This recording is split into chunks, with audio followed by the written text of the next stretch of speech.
So I got a little side work in the garage today, and looks like this car's been running on Squirrel Power.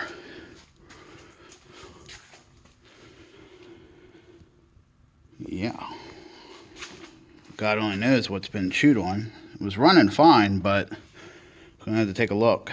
So customer's not gonna be happy when they get that phone call if everything's been chewed on. So we'll see. Hey, thanks for watching the video. I appreciate your time. Please leave a comment down below. We're all about sharing knowledge and bouncing ideas off of each other. That's what YouTube's all about, and that's what my channel's all about. If you liked the video, please hit that like button. And if you want to stick around for some more, please subscribe.